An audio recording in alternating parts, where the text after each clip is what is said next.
네, 안녕하십니까. 신지식인 정인태입니다. 저는 국립한국복지대학교 특임교수를 역임했습니다. 금융당국이 과도한 대출금리 인상을 막는다. 네, 이렇게 나서고 있습니다. 네, 연합뉴스가 보도하고 있는데요. 네, 금융당국이 과도한 대출금리 인상을 막겠다. 네, 이렇게 얘기를 하고 있습니다.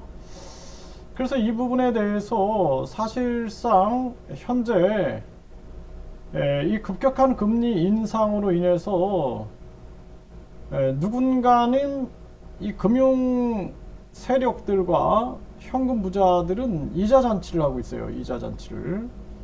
그런데 서민들은 급격한 금리 인상으로 지금 절망과 고통 속에 빠져 있는 것입니다. 그럼에도 불구하고 이 언론방송, 일부 언론방송에서 전문가랍시고 나오는 그런 사람들 보면은 이 급격한 금리 인상에 대한 정당성을 항변하느냐고 정신이 없습니다. 유튜브도 마찬가지예요. 네, 급격한 금리 인상을 정당화시키느냐고 아주 여념이 없는 그러한 모습을 볼 때면 안타까움을 금할 수가 없습니다.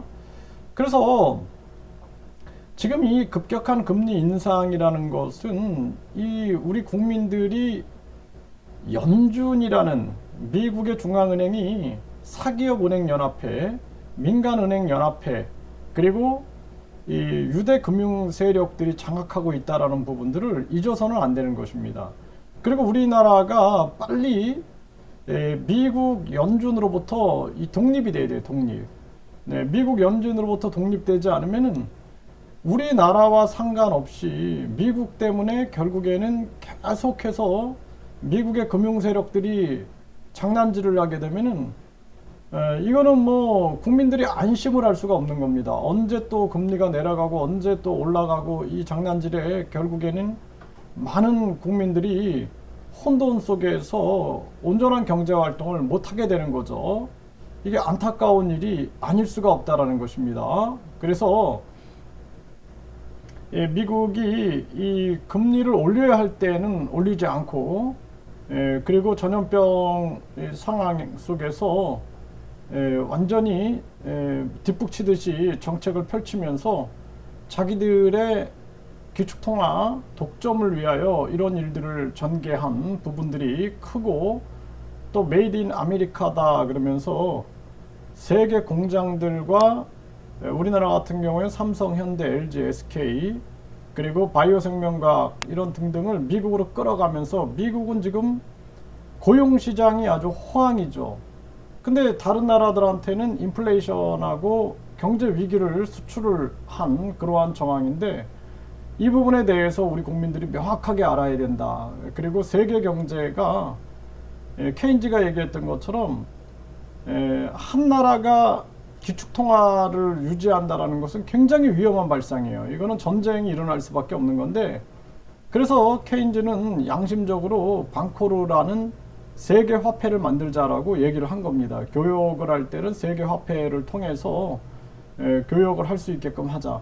그런 논의가 돼야 되는데 그런 논의를 할 수가 없는 거죠. 이 세계가 군사력하고 기축통화 패권을 가지고 계속 싸우고 있으니까 결국에는 한국도 우리의 무역이라든지 경제를 다각화시키고 그리고 지금 저출산 이 고령화 문제가 아주 심각한데 이 문제를 적극적으로 해결해 가지고 한국 스스로 경제를 소화해낼 수 있는 그러한 능력을 갖추지 못하면은 계속해서 이 미국이라는 이 약탈 자본주의를 자행하고 있어요. 지금 바이든 정부를 신뢰할 수가 없습니다.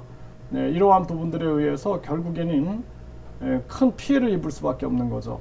그래서 금융당국이 과도한 대출금리 인상을 막겠다라고 하는데 이게 그냥 쇼가 아니라 진심으로 움직여야 됩니다. 진심으로. 지금 가게와 기업 그리고 힘없고 빽없는 사람들 뭐 보니까 힘있고 빽 있는 사람들은 이 대출도 좀 싸게 해주고 막 그렇게 하나 봐요.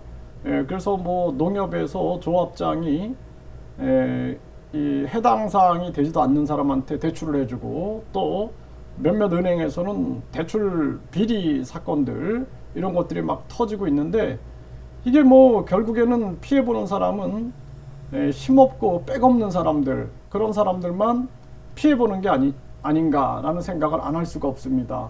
진정성을 가지고 과도한 대출금리 인상을 막아야 된다. 저는 그렇게 생각을 하고 우리 정부가 지금 빨리 이 기준금리를 인하해 가지고 무역 경쟁력을 강화시키지 않으면은 대한민국이 큰 위기에 빠질 수 있다는 것을 분명하게 말씀드립니다.